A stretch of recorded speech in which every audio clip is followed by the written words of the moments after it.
He's back! So the new chapter of Chainsaw Man 109 is here, and Fujimoto is finally starting to ramp up the series. After a couple of chapters of slowly building up, we are getting into the juicy action right now. But before we get into the video, make sure to like and subscribe, as it really does help me out, and I'm close to hitting YouTube partner hopefully by the end of the year, so appreciate you. So the chapter opens up where we left off last time, with the Justice Devil being absolutely decimated, and then unknown devil who turned up at the end of the last chapter. The Justice Devil wakes up confused about what is going on. Obviously, she doesn't remember. For some reason, she was turned into a giant as opposed to what she was in the previous chapters, which is a fairly small classroom-sized devil, but now she is the same size as a building. And she doesn't remember what's going on, but she says, wow, look at all the little people, which reminds me of that famous song, Look at All the People, you know? I'm not going to play that because YouTube's going to copyright me, but you get what I'm saying. But she says, of course, the bullying won't end as long as school exists. And then the next panel, she absolutely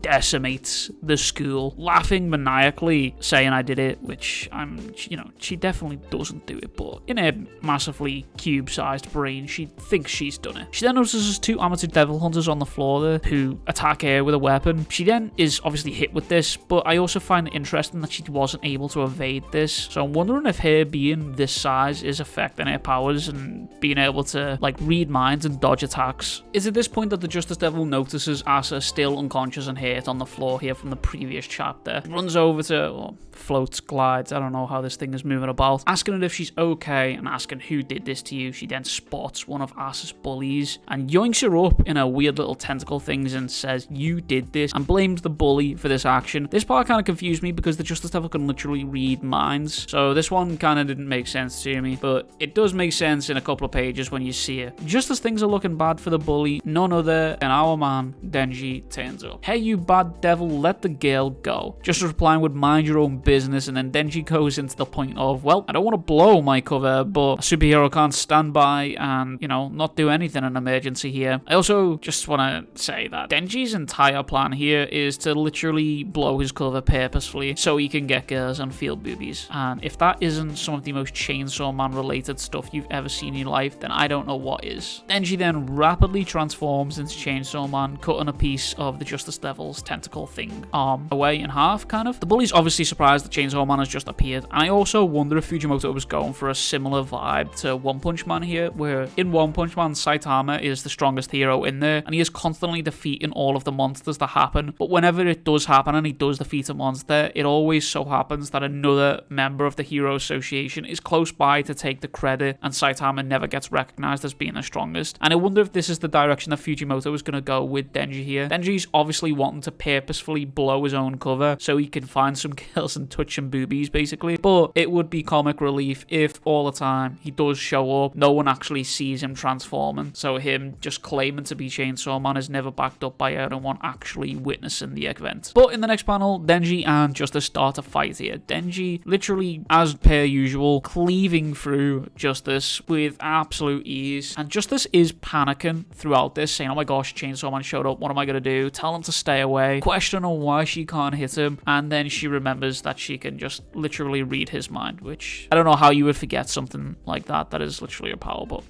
things happen, I guess. Justice tries to read Denji's mind only to realize that he's not thinking about the fight at all. All he is thinking about is how to expose his secret identity while making it seem natural, which again leads into my point of Denji just trying to make himself a hero so he can touch some boobies, which I think is funny as if I'm honest. We then get to see Asa waking up from a previous nap from the last chapter there, and we quickly see Yuko turning over with the eyes changing and the scars appearing on the cheek. Seeing Chainsaw Man stood on top of Justice's head, the two square off for the first time in the series. And this only leads me to believe that in the next chapter, Denji is going to end up fighting the War Devil and perhaps the other devil that was claiming to be Yuko's older sister here. I'm very excited to see what goes on in the next chapter. I'm happy that Fujimoto is now starting to hit his stride with Chainsaw Man Part 2 here. Everything's starting to ramp up. It only took a couple of chapters to do this. Fujimoto is literally wasting zero time and getting us straight into the action here. So I am very interested to see how this all develops. But that's all from me. If you did like the video, make sure to like and subscribe. It helped me out a lot trying to hit YouTube partner by the end of the year. So I appreciate you all for helping out and watching the video. But I'll catch you guys in the next one. Much love.